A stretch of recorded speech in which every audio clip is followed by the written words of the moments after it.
So our next item on the agenda is item 5, general consent items. I'll call for a motion. I'll move approval of items 5A through 5R. I'll second. Consent. I have a first and a second. Any discussion or questions? All right, I'll call for the vote. All in favor of... Madam President, we do have a public comment. Oh, we do have a public comment. I'm sorry. Hold the vote. Sorry, I didn't see that. That was just thrown in front of me. All right, we have one public comment for item 5G. Ann, will you call them up? 5G, Todd Madison. So Todd, I'm just going to say this, even though I know you know the rules, but just because we're first time in person, we're more than happy as the Board of Education to receive comments about items and issues on tonight's agenda, as well as topics off of the agenda. Generally, each person speaks for up to 3 minutes, and then we'll kindly ask you to stop talking. The total time for public input may be limited to 20 minutes per item or topic. While the total time per speaker for a given topic may be slightly reduced in certain circumstances, all persons wishing to address the board will have a meaningful opportunity to do so during this meeting. Sorry, Todd, I just wanted to get that out.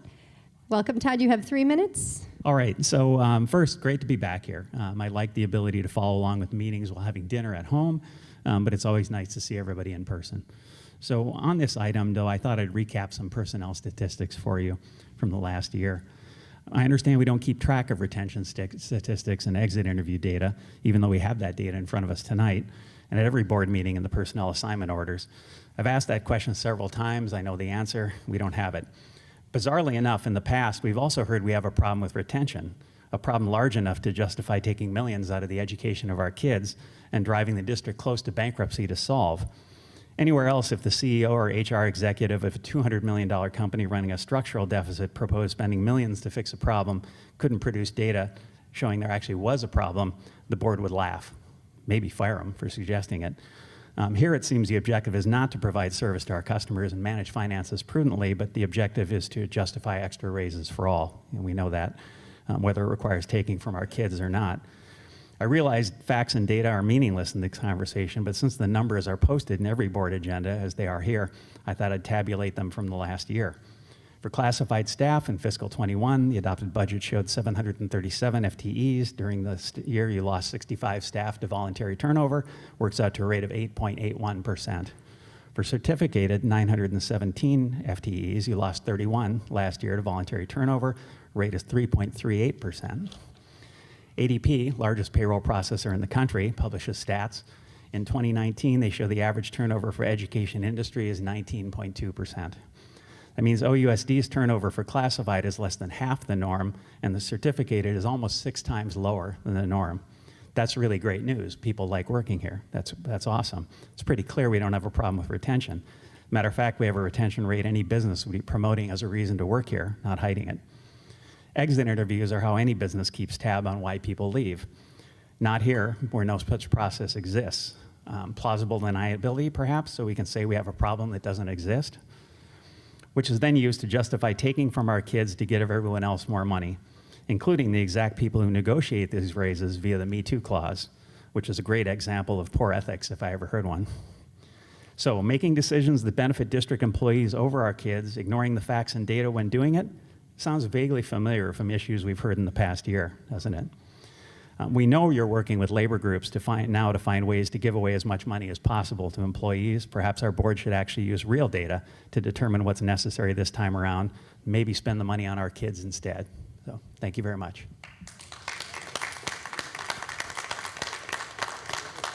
All right, we only had one public comment. Any other questions at this point? Okay, we'll go ahead and start with public comment. I'll remind you, you have exactly 3 minutes. I'm going to, because he is the presenter sharing the information with us. First comment, Todd Madison. All right, thanks again. So here we are again, talking about COVID crisis and impact on the education of our kids. We've seen the board and the district ignore the wishes of parents over and over again.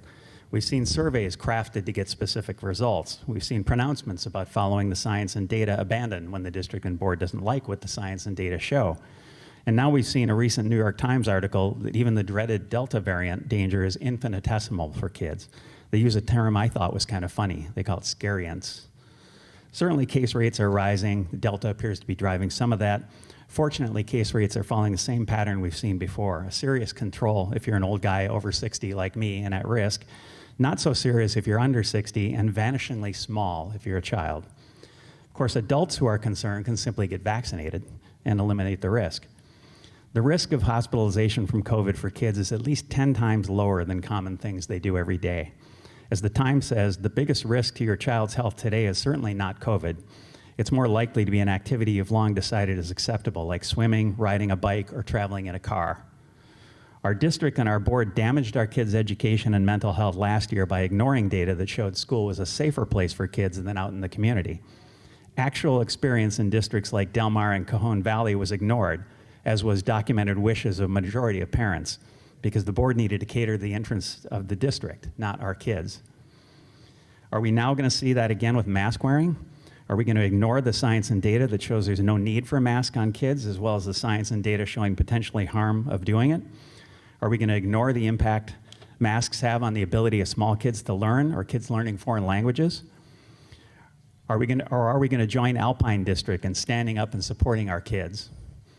The Parent Association feels the first job of our district and our board needs to be to listen to parent voices and do what they want to do for our kids. As a director of that group, I applaud all parents who've turned out to make themselves heard. We urge parents to join the Parent Association at parentassociation.org, as well as organizations like Let Them Breathe at letthembreathe.net, to bring strength in numbers, and support the Let Them Breathe legal effort for this as well. One thing we can also see from this, the benefits that would come if we had true school choice in our state.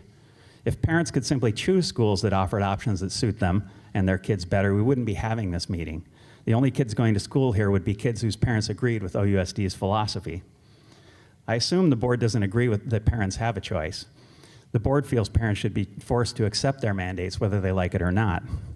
Parents who want to join in that real solution here are urged to sign up to support at californiaschoolchoice.org or by texting the word school choice, all one word, to 66866. That's school choice 66866.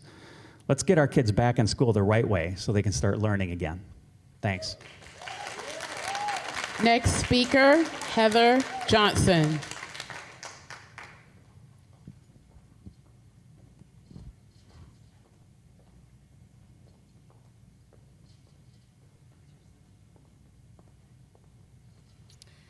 Thank you, board members, for having a meeting so early.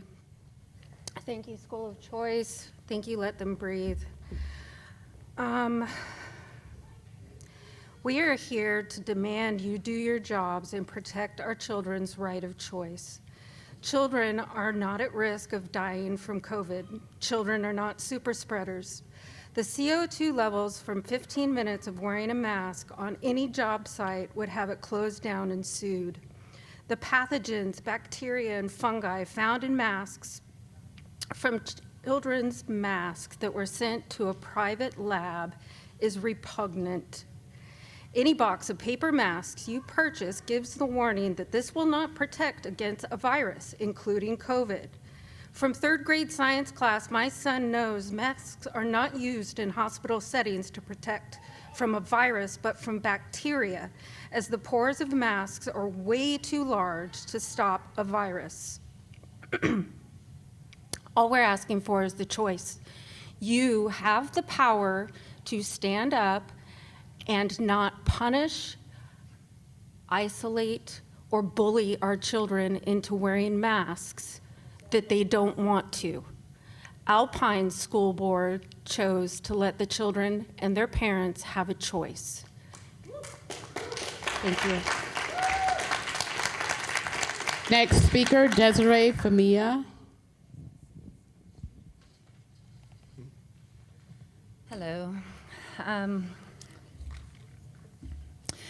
Good evening, Dr. Vitale and distinguished board members. My name is Desiree, and my 9-year-old daughter attends North Terrace. I'm here to discuss the mask mandate for elementary students in our district, which I oppose. First, I do not align with any political party, nor do I judge anyone's personal opinion on what is best for them and their children. As of today, 335 children have died from COVID. Sad, but not enough to warrant a mask mandate for all students in our district. Most of them had an underlying condition. Most children with COVID have mild symptoms or are asymptomatic. What's even more concerning is that 78% of people hospitalized or died were obese. The CDC shows the rate of obesity in children is startling and increasing at an alarming rate. It is well known that obesity levels decrease with education. It's mind-boggling that we are concerned about so many COVID-19 prevention measures and turn a blind eye to the fact that obesity is the main reason COVID has hospitalized and killed our fellow Americans. The state of California has now said all children will be receiving free lunch. I applaud the state, and I know that many children will now not go hungry. One only needs to know how unhealthy the food that our schools serve our children is. I hope that we all can logically understand that I'm sure she knows, that COVID is never going away. Why not look at a major contributing factor that we all can agree on and that outcome having a positive ripple effect on the community as a whole? My main concern here is the mental, physical, and spiritual well-being of our elementary children being jeopardized, be it wearing masks during school hours and maintaining distance from one another like you guys are not. Okay. My daughter has subcutaneous lesions and has a headache the majority of days and not. And watching her spirit diminish has been very, very difficult. Reduced social contact in schooling has taken its toll on all our children. Most masks are not hygienic in regards to children not wearing them properly, not getting a clean mask every day, etc. And to impose this, knowing the harm we are doing with such minimal risk without a mask, is asinine. Additionally, we are a beautiful coastal city, and the masks that are littered on our beach to every parking lot I see is just another negative to this mandate, among a million others. Teachers and staff are adults and should be able to abide by the CD guidelines if they wish to do so. School sites should have the personal choice to adjust their guidelines on masks and see fit that each individual has the opportunity to make their own choice. Why not let individuals choose? I am immunocompromised, and I do take extra precautions to protect myself and my family. This should be a choice, not a mandate. A smile can literally change a person's day. With so much loss for our children, I beg of you to let parents decide what is best for their child. We are one of only 9 states with a school mandate, mask mandate. Our school district has not done the best managing our horrible state leadership that has flip-flopped on COVID guidance, and I understand you guys have had to go with the punches, but really have not done a great job. This is an opportunity to do the right thing. Time is up. And thank you for listening. I appreciate it. Thank you. Next speaker, Jamie Ballard. Hello. Good evening, ladies and gentlemen of the board. It's nice to actually be here in person. That was a really great presentation on the plans for COVID coming up in this school year, but one very important thing was missing, and it was glaring. There was no data. There was a lot of words of how you were going to do testing and all this quarantining, and I didn't see any data to support it. But I can't blame you, because in our local and state governments, we don't need data anymore. Throw it out the window. Science left this conversation months ago. I've been a scientist for 20 years working in infectious disease. I have done tens of thousands of RT-PCR reactions, and I could give you a lecture on what a crock it is to use those for a diagnostic test for COVID. I also understand that you folks, you have to follow regulations. I hate it, and I'm sure there's some of you that hate it too. So I understand that aspect, that in a way your hands are tied. So right now, as we represent thousands of parents, we're trying to take the fight to where we can make a difference by getting rid of this horrific governor and taking a lawsuit to the state of California. But there is going to be a time where we bring this fight back to this door. And we are going to remember the stance that you took. Did you choose rules and BS regulations that don't have a whole lot of data to support them, or did you side with parents, who some of you elected you to this board, and did you side with children and their mental health and their happiness and their smiles? We will remember we will remember, because we have to look at our kids' face every day with the masks and these quarantines and testing. I'll be danged if you're gonna stick a Q-tip up my kid's nose for an asymptomatic test. I'm angry and I want to take it out on someone, and I apologize that I'm taking it out on sometimes people that can't make a difference whether they want to or not. But unfortunately, this is my outlet. So I am reminding you again, do what's right. Please, every time that you have the opportunity to choose children's smiles over masks, choose smiles. We will remember. Thank you. Next speaker, Jennifer Leviton.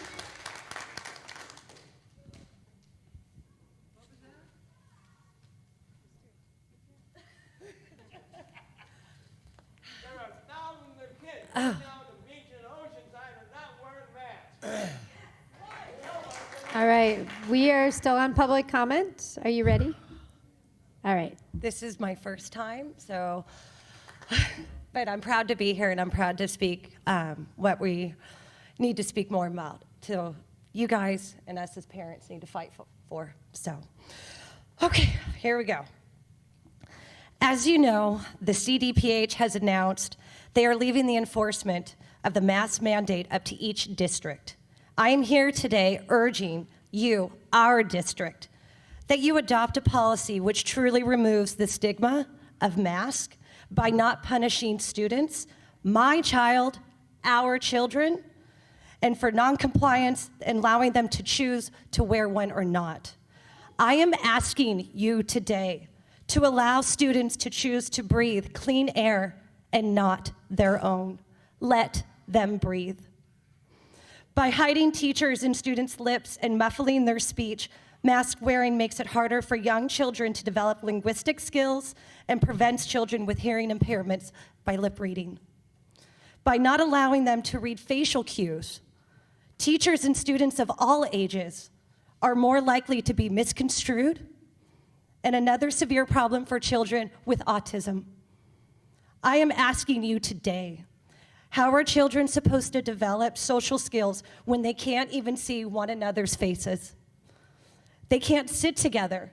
They can't play together in a normal school environment. After everything our children have suffered, my child, our children have suffered this year and last year, they deserve a school year free from unscientific and punitive restrictions. You, as our educational leaders in our community, it is your duty to provide this to them. Let them breathe. Thank you. Susan Custer.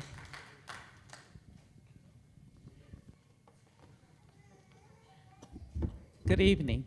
I would just like to mention one thing that was left out of the presentation. Will the parents have to give authorization before their children are vaccinated? It would be absolutely horrible to not get the parents' permission first. Well, you don't know the child's history, you don't know the family life. There's a lot of unknowns that you will not know. So it would be wonderful, I think, if you told the parents how you stand on that matter. Thank you.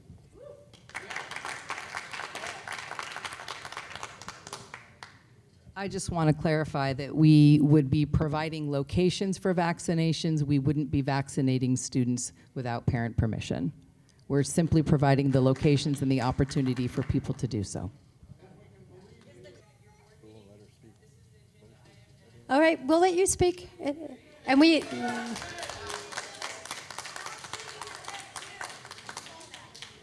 The one thing I would like to ask, I want to hear the speakers. I really want to hear what you say, especially if they take the time and energy to come up and speak. Sometimes when you guys are cheering them on, and I appreciate your passion, we all do, I want to be able to hear what they're saying, and sometimes I can't hear them when you're doing that. So I would ask you to refrain from cheering until they're finished, if that's what you would like to do.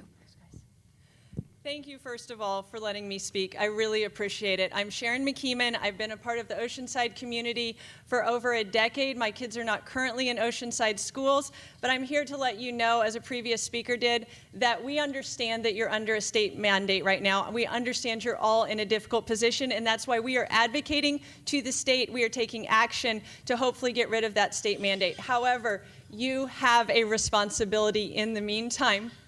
These are our children, and you have a responsibility. There are other school districts that are standing up. These parents are begging you to do what is right for our children, because we know that if we don't free their smiles, if we don't allow them to have their faces uncovered, there may not be smiles left. We're seeing the damage done to our children. And these beautiful kids are here with us today. How do you feel, guys, about the masks? How do you feel when your faces are covered? Who wants to tell me? Tell them how you feel. Well, I don't really like it because it sucks, and also it's hard to breathe. There you go. You just say it really loud. Tell them how you feel, guys. Tell them how you feel. Or up on your tiptoes. You can bend that microphone down. Can we bring it down? There we go. There we go. I don't like masks because they give me headaches, and they aren't doing any good. They really aren't doing any good. The holes in cotton masks are 100 times bigger than COVID particles. Thank you for listening to them, guys. I know it's hard. There's a lot of science and a lot of data out here, but this is who matters. How do you feel about masks? We can't breathe, and it feels worse. Thanks for sharing. Come tell them how you feel. Oh, we got to pick you up so they can see your smiling face. How do you feel about masks?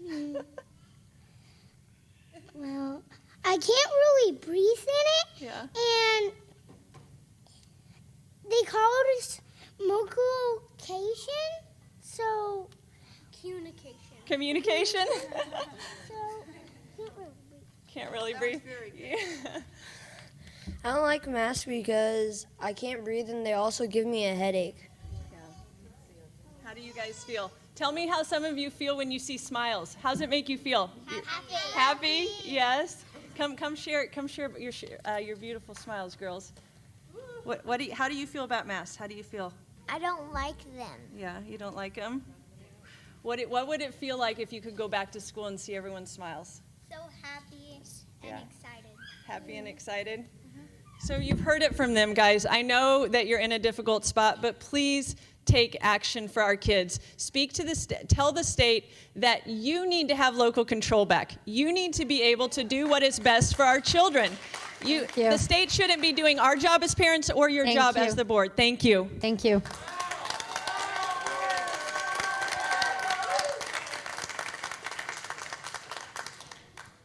All right, we have concluded public comment for that item. All right, we have one public comment on this item. Victoria Mariani.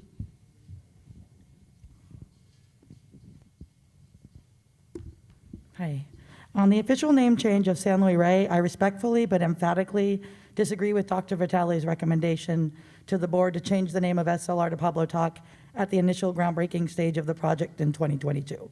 This remodel will take several years to complete, and while the school is in transition, it would be more authentic and appropriate for school staff to focus on researching, studying, and building relationships with the Luiseño people and nurturing our visual and performing arts program in preparation for the name change and improved updated facilities. Secondly, the project will be done in stages, and some part of the school will literally be under construction during this time period. So it would seem premature to rename an institution that is in the process of such physical changes. A more appropriate time frame for our SLR and Garrison communities to step up to the monumental task of inaugurating a school that lives up to the gravity of honoring Pablo Talk would be at the ribbon cutting ceremony for the finished remodel project at the San Luis Rey site. I foresee that enduring the remodel itself will be challenging enough for our students, staff, and families. Adding the pressure of assuming a new name and identity before the entire scope of work is finished is asking too much. And it is counterintuitive to providing an atmosphere that will foster the growth, positivity, and collaboration needed to make this school a success. At the very least, I implore the board to please seek the input of all the stakeholders before making a final decision on this really important matter. The stakeholders, the people most directly affected by this project, are the students, staff, and families at the school. Please allow us the opportunity to have a voice in your consideration of the date of the name change. Thank you.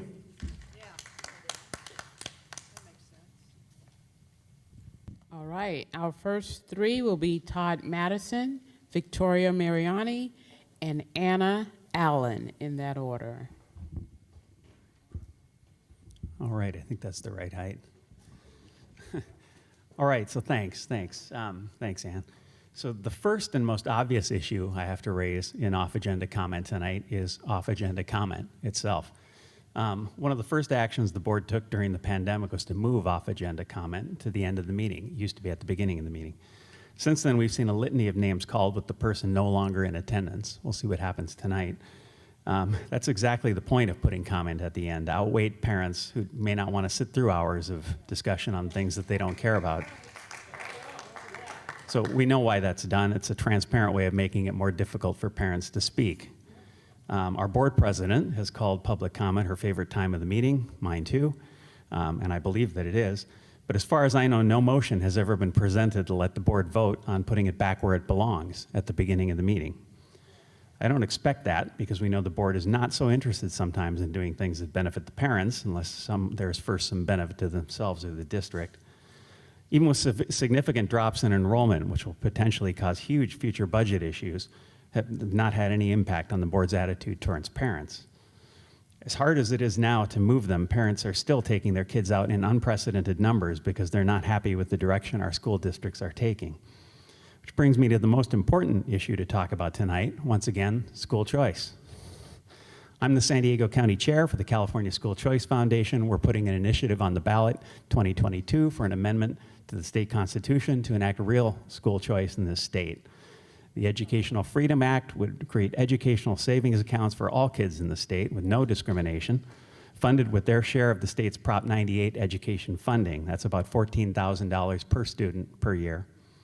That money could then be used to pay for tuition at any accredited school. Parents who feel their public or charter school is doing best for their kids could keep them there, as I did with mine. Parents who felt otherwise could use their $14,000 to take advantage of private or homeschool options. If a parent chose a less expensive option, the remainder would accrue in their account to be used for college or vocational training.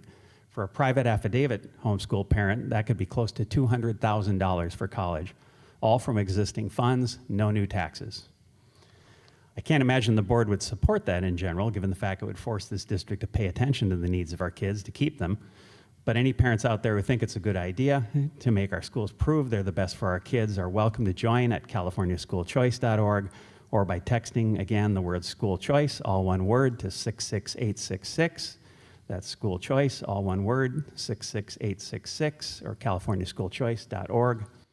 Recent polling shows the majority of Californians are with us and understand the importance of giving parents the right to choose the best education for their kids. Join us to help make real school choice happen for our kids. We've got this one. Thanks. Thank you. Next speaker.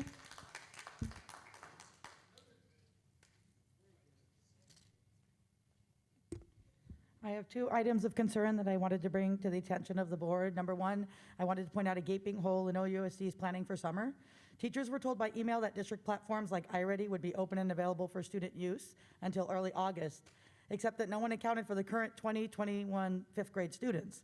They were made to turn in their Chromebooks at their elementary sites, but somehow there was no plan in place to direct middle schools to issue incoming sixth graders devices so that they could minimize their COVID learning gap by utilizing OUSD resources over the summer.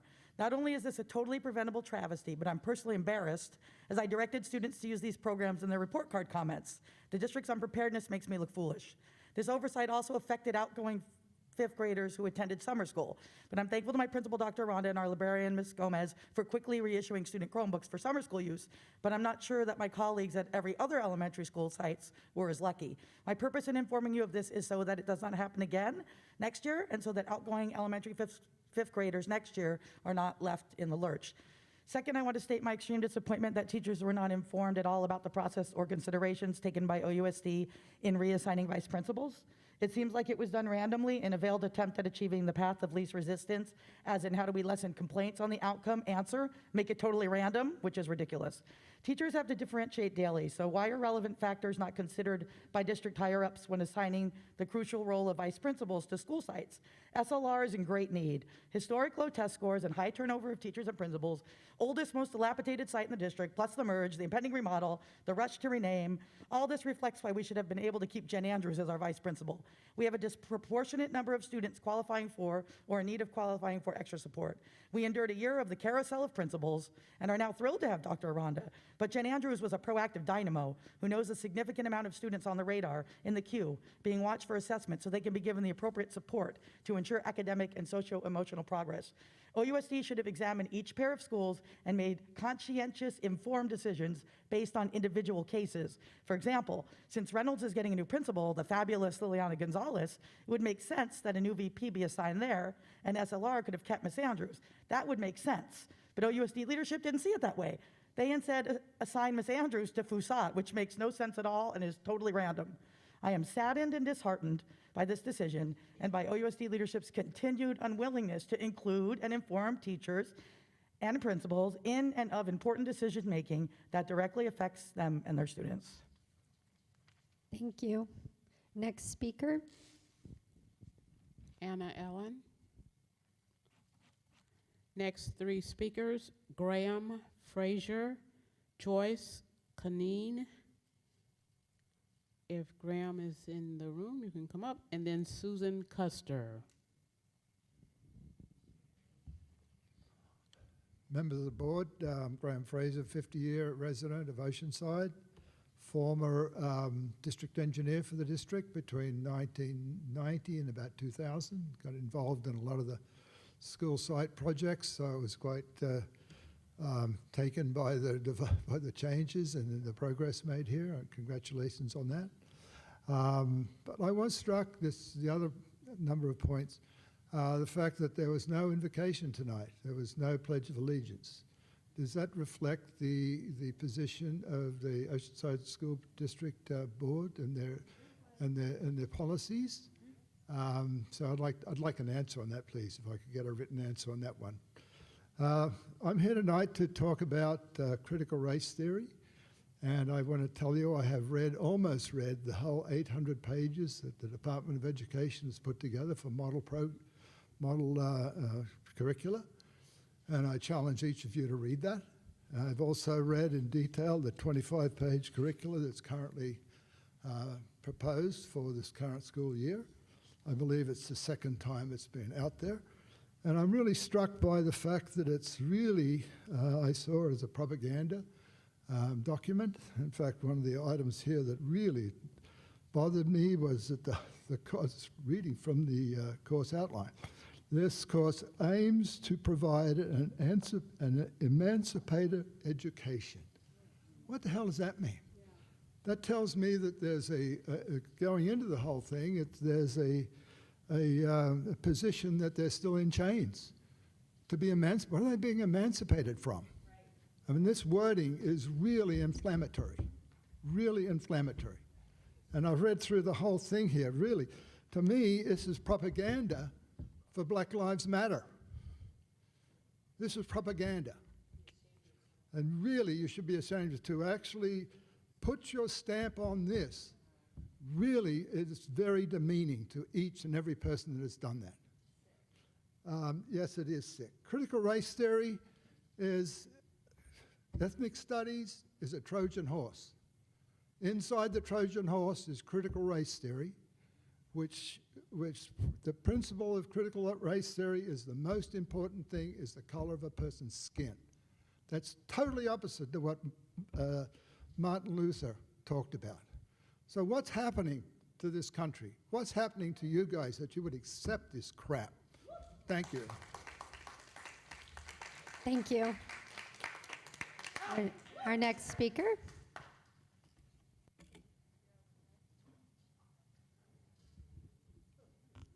Good evening, President and school board members.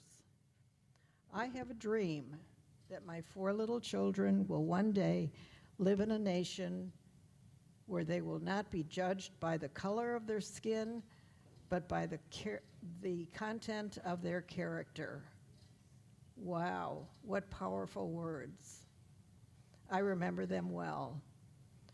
Dr. Martin Luther King delivered his historic I Have a Dream speech at the Lincoln Memorial on August 28, 1968. There was still segregation, and we had a long way to go.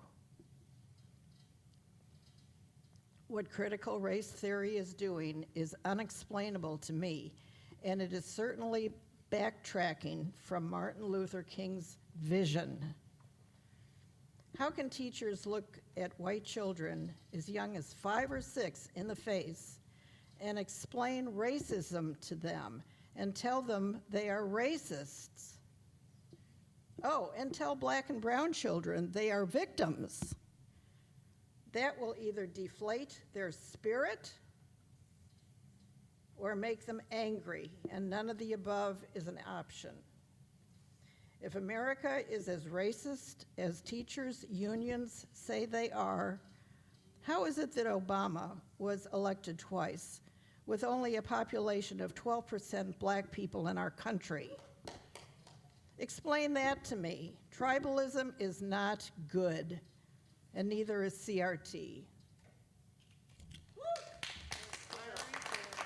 Thank you. Anne, will you call up the next 2 speakers? Susan Custer? Yeah, okay. I thought there was something before me. Good evening. What is Marxism? Simply put, Marxism is a destructive political philosophy which has been tried in other countries and has always failed. The aftermath is always a society left destroyed and starving. Critical race theory is a Marxist theory based on race. The goal of Marxism is to remake a free society. This is accomplished by dividing a society into groups and pitting the groups against each other, the oppressed and the oppressor. In the teachings of critical race theory, whites are the oppressor and non-whites are the oppressed. Critical race theory states that the oppressors, white people of today, must be oppressed in order to pay for the sins of their ancestors. This is the complete opposite of the American belief that all men are created equal. As a result of critical race theory, or the code name ethnic studies, white students are taught that they are bad because all white people are inherently racist. Children of color are taught that they can only achieve their goals by demeaning and destroying other groups instead of using their talent and hard work. These teachings demoralize all children. Schools should empower children to follow their dreams, work hard, and develop their natural talents. Our enemies are thrilled that we are teaching the next generation to hate each other while their children are excelling in math and science in order to replace the United States as the world leader. If this country hopes to survive as a world leader, we must focus education on the subjects that made the United States a leader in the first place: math, science, reading, and writing. We cannot change the past, but we can shape the future. We need to give our students knowledge to succeed in the competitive world of the future. Children are born to love everyone. They have to be taught to hate. Critical race theory is teaching hate. The United States is the most multicultural and least racist society in the world. I know this through personal experience. To be clear, critical race theory is Marxism. Marxism tries to destroy a society in order to remake it. Stop using our children to destroy our society and stop teaching hate. Thank you. The next 3 speakers are Michael Richardson, Katie Taylor, and Michelle Harrington.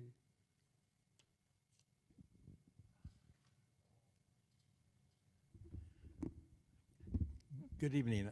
My name is Michael Richardson. I was born in Oceanside in 1941. I grew up in South Oceanside.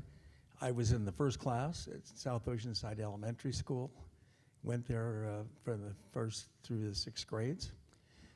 Seventh grade was at the old Horn Street Junior High School, which was torn down. So I was in the first class at Jefferson Junior High School. I guess you call it middle school now, right? My class actually named the school. And one of the things that you learned when you first arrived there was that you couldn't graduate until you passed a test on the Constitution. New concept, huh?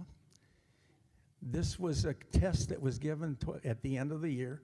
So the entire year in social studies, do you still have those classes? The entire year was spent studying not just the Constitution, but the history surrounding the Constitution. So we had that test, and that test was important. And I understand. I've talked to people who were in the school in the 1970s and 80s. I guess it was abandoned in the 90s. Can you tell me what happened? That's right, exactly. Somebody has taken our history and our culture and our government studies out of the schools, and that just doesn't make sense, and replaced it with ethnic studies and racism and all, I think it's pathetic, and I think it's time that you looked inside yourselves and realized that you need to put the study of our government and the study of history back in our curriculum. I think you need to stop wasting time talking about your logo and talk about your kids and the study of our country and its history and our government. I have a suggestion. Why don't you just have a contest for the logo with your art students and save a lot of money and time? Thank you. Thank you. Next speaker.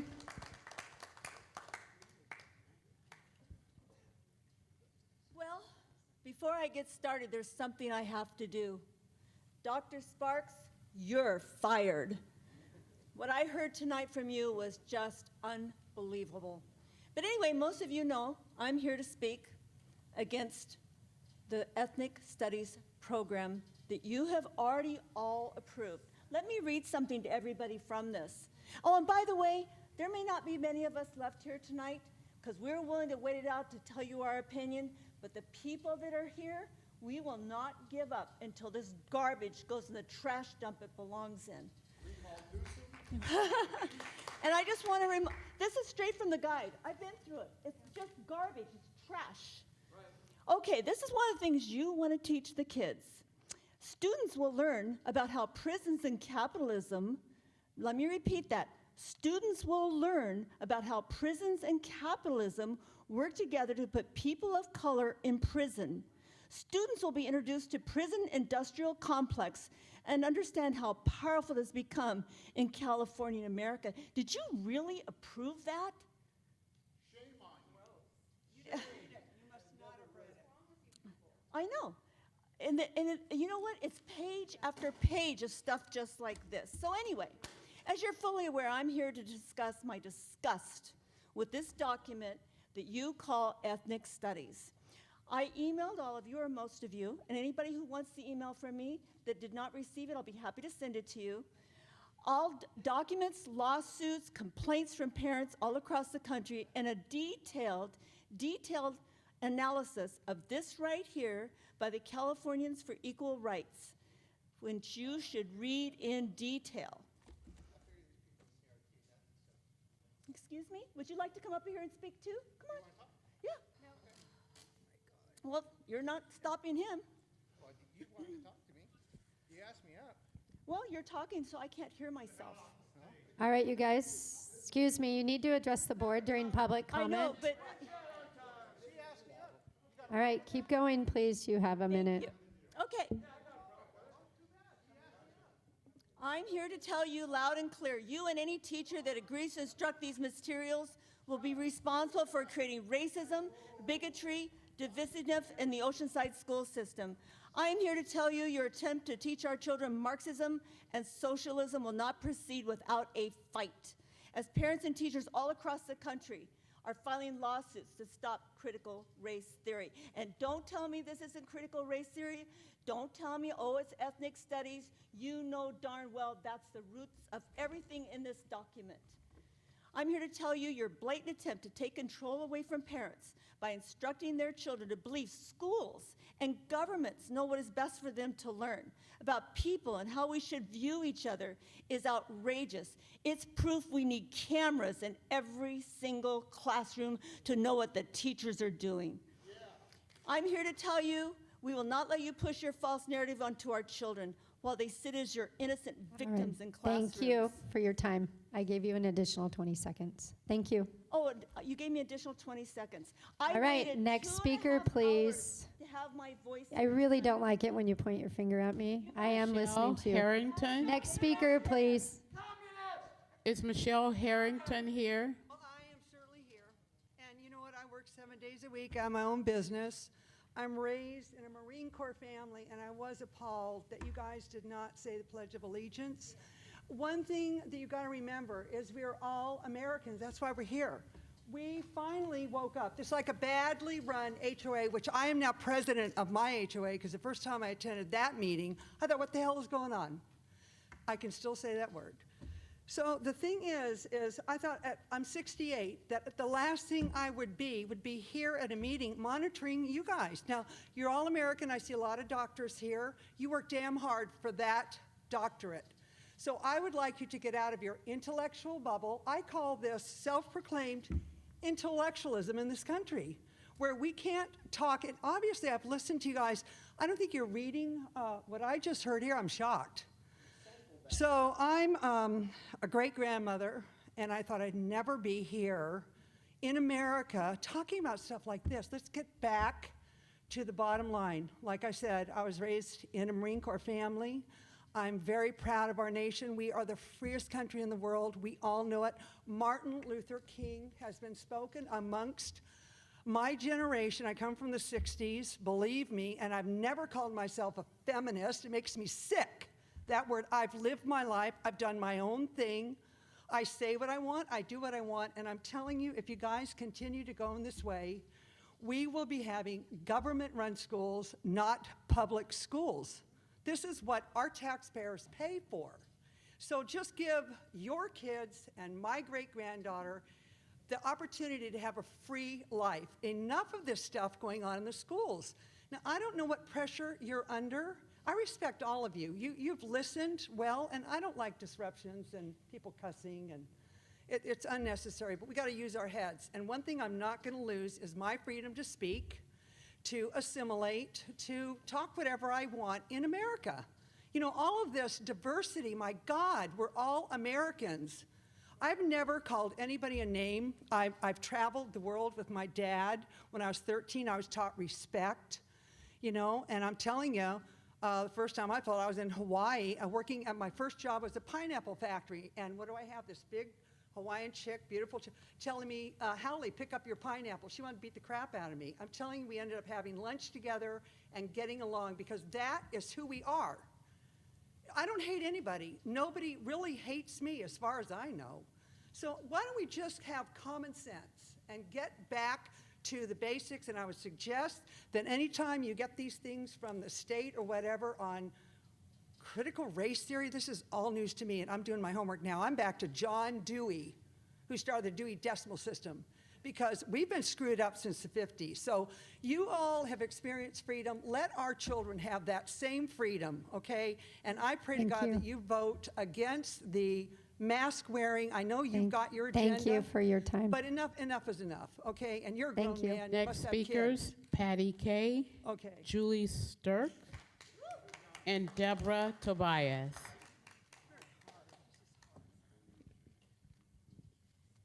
Good evening. Competition is the engine that drives success, whether it is in oneself to be the best person you can be, or in sports to strive for a team win.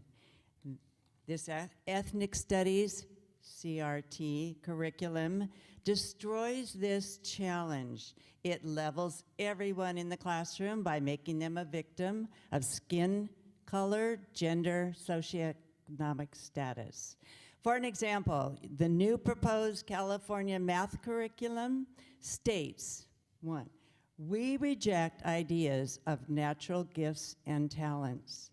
Result, they want to do away with the advanced math classes, possibly given back in the 11th or 12th grade. Example, this curriculum disagrees with finding the correct answer or showing the work. Not acceptable. I certainly want my physician, my surgeon, the engineer who builds towers and bridges to have excelled, especially in math and science. Oceanside latest school scores in math show 63.77% have not met or exceeded the standard. In science, 74.12% have not met the science standard. Compared to all 50 states, California is ranked 40th in best education. Not acceptable.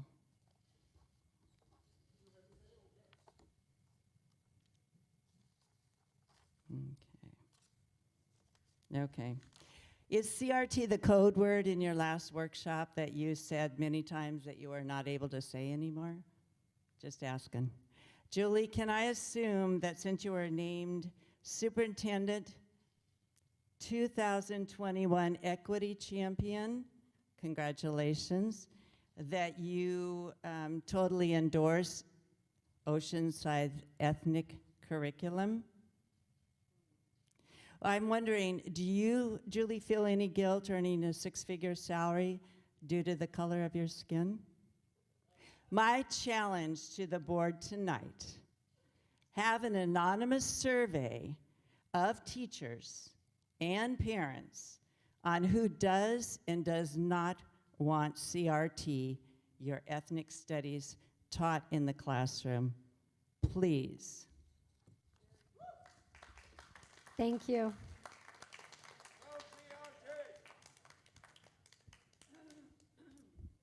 Good evening. I attended Oceanside Unified School District's last Zoom board meeting and was shocked to find the first 45 minutes of the meeting was not about children's education. There was no mention of basic fundamentals of reading, writing, or arithmetic. No, the board used this time to promote critical race theory. I am the biological grandmother of 3 little blonde-headed, fair-skinned, sweet boys. You'd never know that they were of Mexican, Asian descent by just looking at them. Critical race theory, otherwise known as ethnic studies, Assembly Bill 101 or AB 101, is anti-God, anti-American principles, and it promotes bigotry. CRT authorizes teachers to discuss gender, race, sexism to our children. In other words, teachers will be given the rights over parents' rights to teach this principle they call unity and value based on a totalitarian mindset. We have seen great strides in our time where many of our leaders are men and women of color. CRT will destroy everything they fought and bled to accomplish. Our children are losing in academics while children in China and other countries are eating, breathing, higher learning. We're wasting our children's future by focusing on feelings and racism. The school's job was never to teach moral values. This is a job of parents or guardians to teach right and wrong, to love your neighbor as yourself, treat others kindly, and to be respectful to all, regardless of the color of their skin, leaving teachers to teach academics. Good jobs are becoming more competitive and less as this world of technology grows. We can't afford to squander our children's future because someone in office thinks teaching racism and low expectations is more important, which proves CRT is less about education and more about indoctrination. Thank you.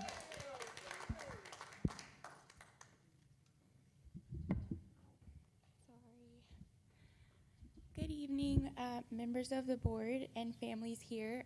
I'm ashamed to say that this is my very first school board meeting because I had no clue that these things happened. but I'm excited to see what you guys are going to do for us. I did just want to say before I get into my whole spiel is I believe we all have hearts for the children. I believe you all have hearts for the children. I believe that, of course, our families have hearts for the children, and we're not enemies here. So please consider what I have to say. It's not said out of any hate or discontent. So first, I wanted to say thank you for allowing me to express my strong opposition to the ethnic studies here in my children's classrooms. We are a military family with 3 kids, elementary, middle, and high school here in the Oceanside School District, and we just got here in December. It's been rough for my kids to find friends here, but I'm so excited that they finally have found friends, and their friendships are based off of how much fun they have together, how much they make each other smile, how kind they are together, not on the color of their skin. And that's something that they learned at home. Their mom taught them to love everyone. That's something that they learned at church, something that's breathed into them from the Bible. Seeing my upcoming freshman's daughter's schedule, there was ethnic studies on there. And at first, I thought it would be a great thing until I really dove into it and figured out what it actually was.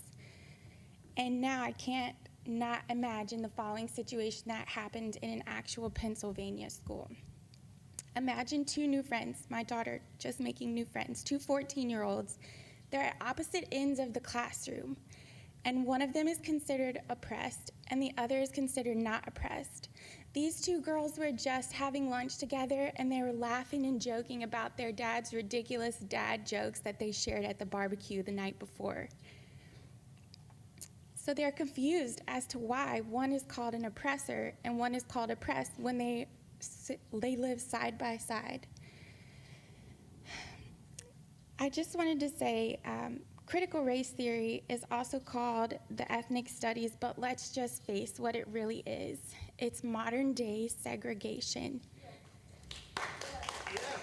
And it's the antithesis of Dr. Martin Luther King's dream of being judged by the content of your character and not the color of your skin. And I hope and pray that my kids never are indoctrinated with this mindset that they are villains because they are white, or that their new friends are oppressed because they are black. Thank you. Thank you. Our last speaker, Pam Chambers.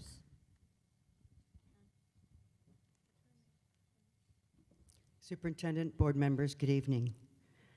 I would like to discuss also tonight the Oceanside Ethnic Studies program. California law AB 2016 states that ethnic studies should, quote, prepare students to be global citizens with appreciation for and understanding of multiple cultures and ethnicities in the United States. That is not what this program does. It's the same Marxist ideology as CRT. It's the same student outcomes, the same revisionist history, the same one-sided radical ideas, the same vocabulary, the same sources, the same authors. It's the same thing as CRT. The board passed the program May 2020, from what I understand, during COVID. Thank you. Have you considered the consequences of this controversial program for the students? How do you measure the success of this program? And if the results turn out to be students with hearts and minds filled with hate, how do you unteach it? How do you remove the poison? For parents who disagree with this program, they may remove their children from this district, which means less ADA money. For the parent who can't afford to remove their child from the school district, they must tell their child that the teacher is wrong. Don't trust the teacher and what they say. No parent wants to say that. It may pit parent against parent and reduce parent participation. For teachers who oppose this, there could be animosity stirred between the teachers due to the highly political nature of this program. Consider lawsuits against the district by individuals or groups. Another consequence of this radical indoctrination is the passage of a school choice initiative. The Oceanside Ethnic Studies program is a Marxist ideology, the same as critical race theory. I ask you to suspend this program this year, 2021.